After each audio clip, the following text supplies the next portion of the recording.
The Chargers had another solid draft under the Jim Harbaugh regime. And they did two things that are very glaring and very telling to me and should be a message to a former first-round pick. Let's get into it.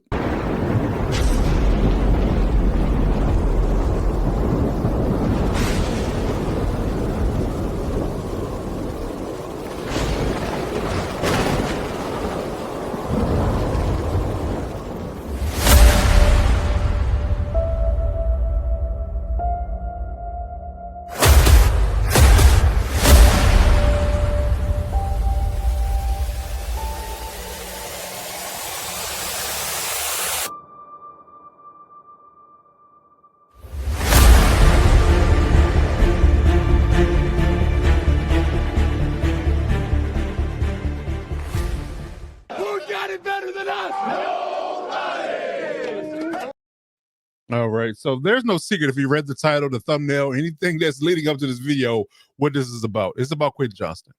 Will he ever live up to the hype? Former first-round pick for the Chargers under the old regime, however.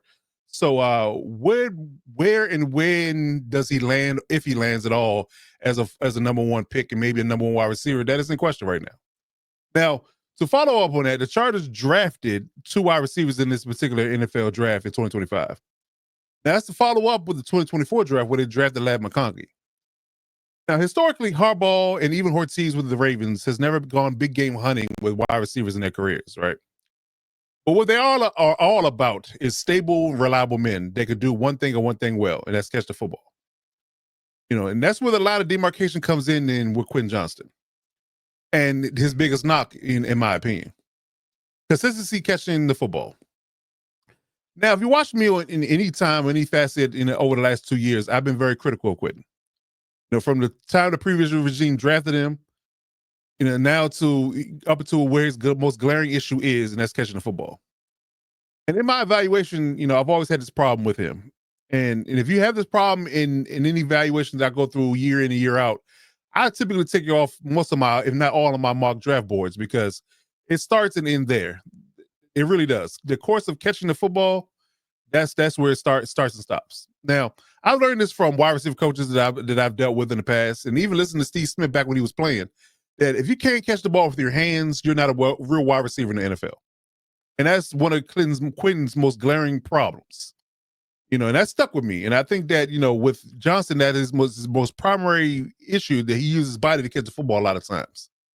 And you can be the fastest, most electric player after the catch as anybody in the NFL. But if you can't catch the football to begin with, that's a big time issue. Of course, that brings me to the subject of, Mr. Featherstone himself, for those who watch Necessary Roughness, and we're talking about Quentin Johnston. So, again, like I said, his biggest problem, his biggest issue is catching the football. So the front office went out and got, Trey Harris and Keandre Lambert-Smith, who all by accounts don't have that issue at all. They don't have the issue at all. And I'm here to tell you that I feel like these boys are coming to compete. They're coming to compete. So I think that, they may not have the, overall athleticism, speed, and yak ability that Quentin has, but I can argue that Keandre has, the ability to rival Quentin in the foot race. But I feel like they put him on notice, first round draft pick or not, salary or not, that these young boys are coming in, they're coming in hungry, and they're going to challenge you for your spot in camp. The front offices, you're going to have a lot of decisions to make when it comes down to these things if it plays out the way I think it's going to play out. Now, the question going to be going into camp is who's going to play wide receiver. Mike is going to be the X receiver, the boundary guy. Ladd is going to be in the slot. And, we're looking at these guys, who's going to be the third guy in 11 personnel. And what 11 personnel is one back, one tight end, and 3 wide receivers. That's a stable formation in the NFL in this day and age. So who's going to play that wide receiver? Who's going to be that guy opposite of Mike Williams on the outside to play that position? Is it going to be Quentin? Is it going to be Trey? Is it going to be Keandre? One of these guys are in prime position and where they were drafted in their talent level to take over that spot. So who is it going to be? Now, I feel like this particular competition is wide open. I really do. I think that this, him having these issues with inconsistencies and these young boys come into camp and start vacuuming in these passes from Herbert and company and OTAs, training camp, all those, avenues where they can showcase their talent. I think that he might be looking at an idea where he could be the fourth or fifth wide receiver on the depth chart going into the training camp. And I would, if him, I would be worried about that. I honestly, I would be worried about everything. I think everything's on the table at this point for him. And quite frankly, I think if I'm going to be honest, at this point, if you have as 23-year-old, as a 23-year-old man, if you have not mastered the idea of catching the football and you have not cricketed the idea of being a consistent catcher of the football at this stage in time, maybe somebody should have, had sat down and had an honest conversation with you, maybe being a defensive back. Because again, catching the football and not catching the football with your hands, is a big issue. If you're a body catching wide receiver, to Steve Smith's point, you're not a real wide receiver in the NFL. And what do we mean by this and saying this? He said it, I've said it on multiple occasions, is that catching the ball with your hands can almost guarantee that you bring in a large percentage of your passes because, contact happens in the NFL, if you're not, paying attention. So if you catch the ball with your body, you have a high rate of dropping the pass because of contact. So bringing the ball into your body, or letting the ball come into your frame and getting hit at the same time is going to 9 times out of 10 draw the ball loose, and it's going to be incompletion or worse, a turnover. So if you catch the ball with your hands, you securely and strongly grab the ball with your hands, you can ultimately bring the pass in, reel it in, tuck it away, and secure the catch and get a first down or more and things of that nature. But if you can't do that, that's a big time non-starter for me and a lot of people. So I think this is a crossroads moment for Quentin, in all honesty. So what do you do as the front office if that does come to fruition? If these young boys come in and outshine you and can't, what happens? What do the Chargers do? On all honesty, I think it could be a situation where, he could be, potential trade bait, maybe. I don't know. It's possible.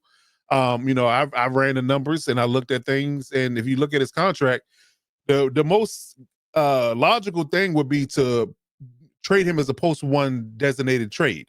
Now, you can't cut him pre-June 1. You can't trade him pre-June 1. It's too punitive from a money perspective. But if you trade him with a post-1 designation, you actually save $2 million in cap space, and you're only eating $1.8 million in dead money.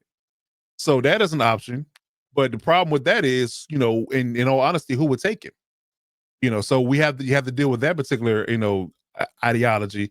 I'm sure there's some, coaches or GMs, position coaches that think maybe, in all honesty, they could quote unquote fix him or fix the problem. But, I'm not sure what the return would even be if you had to trade him, because the wide receiver room is getting too crowded and he's not contributing. He's not consistent. He can't be counted on in big spots. Like I said, he was drafted in the first round, so you have high expectations, and with that comes, it comes with the territory. So you got to deliver, and if you can't deliver, and these young boys can, you just could likely move on and just cut your losses, because it's something to be said about not only quarterbacks but players in general that aren't drafted by the current regime.